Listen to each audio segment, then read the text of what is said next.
रास्ते कितने भी मुश्किल हो मत घबराना, क्योंकि तूफानों में ही कश्ती को किनारा मिलता है। हेलो दोस्तों, स्वागत है आप सभी का यस के एक्सेलेंस ट्यूटोरियल में।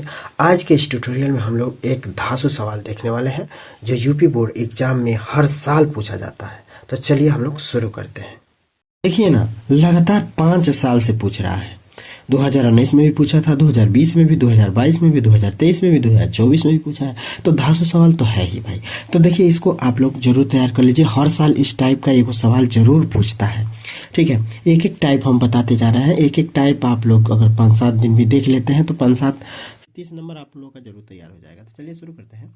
एक मीनार की ऊंचाई 20 मीटर है और जमीन पर इसकी छाया की लंबाई 20√3 मीटर है। सूर्य का उन्नयन कोण ज्ञात कीजिए।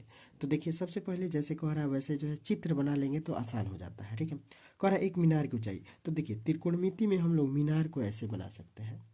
त्रिकोणमिति में ऐसे ऊर्ध्वाधर एक रेखा खींच देंगे तो ये हो जाएगा मीनार। ठीक है, ये हो गया आपका एक मीनार। ठीक है, और जमीन इसका क्या होगा, तो ये जो है इसका जमीन है जिस पर ये मीनार खड़ा है। ठीक है, अब क्या कर रहा है, मीनार की ऊंचाई कितना है, तो 20 मीटर। तो यहाँ पे हम लोग को 20 मीटर दिखा देना है। ठीक है, कोनो दिक्कत नहीं है। और जमीन पर इसकी छाया की लंबाई, जमीन पर इसकी छाया, जो जमीन पर छाया पड़ रही है तो जमीन पर छाया ये लेंगे। ठीक है, तो जमीन पर इसकी छाया की लंबाई 20√3 मीटर है, यानी कि इससे थोड़ा सा बड़ा है तो ऐसे बड़ा दिखा देना है। और ये कितना है, तो 20√3 है। ठीक है, तो कह रहा है सूर्य का उन्नयन कोण ज्ञात कीजिए। सूर्य का उन्नयन कोण का मतलब कि सूर्य इधर होगा ना, ऊपर ही होता है ना, तो इसका उन्नयन कोण का मतलब यहाँ से जो इस सूर्य का उन्नयन कोण है ये पूछ रहा है, यानी ये वाला कोण पूछ रहा है। तो हम लोग मान लेते हैं कि ये थीटा है। ठीक है, अब इसको हम लोग नाम दे देते हैं, इस त्रिभुज को ए बी और सी। ठीक, अब इसको हम लोग थीटा का मान बताना है, इसको एंगल बताना है। तो एंगल जो है आराम से बता सकते हैं। कैसे बताएंगे, देखिए, ये समकोण त्रिभुज बना है, तो समकोण त्रिभुज में इसको हम लोग देखिए 90 डिग्री के सामने की जो भुजा होता है इसको हमेशा कर्ण कहेंगे। क्या कहेंगे, कर्ण। ठीक है, हाइपोटेनस। अब देखिए, इसको जो हम लोग क्या कहेंगे, ऊंचाई, हाइट। और जिसको लंब कहा जाता है इसको क्या कहेंगे हम लोग, लंब। ठीक है, लंब। और इसको हम लोग हमेशा जो है क्या कहेंगे, इस कोण के हिसाब से ये लंब है तो ये आधार होगा। ठीक है, ये आपको जानना बहुत जरूरी है। ठीक है, ये लंब होगा, ये आधार होगा। ठीक है, और ये कर्ण होगा। ठीक है, अब देखिए, हम लोगों को दो भुजा पता है, किसका, लंब वाला और आधार वाला। तो लंब आधार का संबंध हमको किससे मिलेगा, ये हम लोग को त्रिकोणमिति अनुपात का क्या आना चाहिए, संबंध आना चाहिए। तो लंब आधार का संबंध हम लोग को tan थीटा से मिलेगा।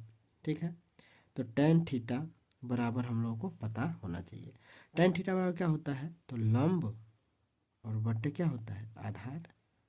लंब बट्टे आधार होता है। ठीक है, दिया में आप लोग क्या लिख देंगे, तो दिया में जो चीज़ें दिया है वो लिख देना है। तो दिया में क्या दिया है, ऊंचाई, यानी कि h बराबर कितना दिया है, 20 मीटर।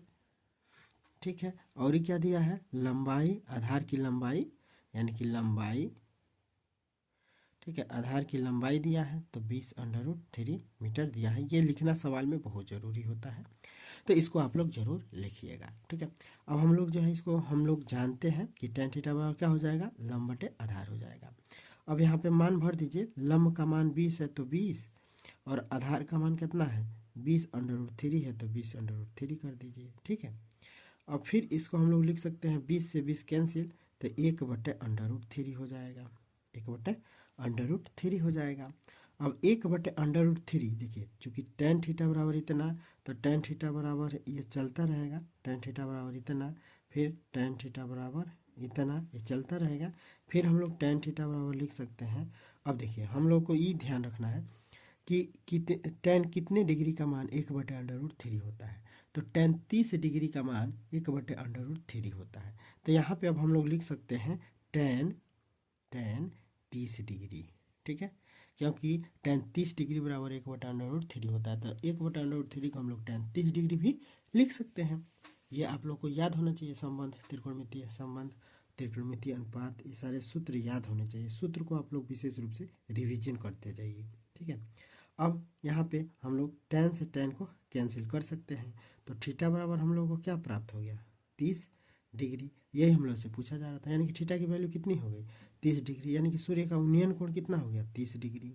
ठीक है, और इसको आप लोग ऐसे जरूर परीक्षा में कर दीजिएगा। ठीक है, और यहाँ पे आंसर दे दीजिएगा कि अतः मीनार की अतः सूर्य का उन्नयन कोण 30 डिग्री है। ठीक है, और आंसर लिख दीजिएगा। ठीक है, तो आई होप ये सवाल आप लोग को आ गया होगा।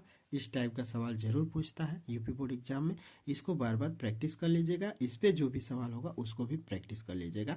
इसके अलावा यदि इसमें कोई सवाल आप लोग को नहीं आता है तो आप लोग हमें कमेंट में पूछ सकते हैं। तो फिर मिलते हैं अगले वीडियो के साथ, तब तक के लिए जय हिंद।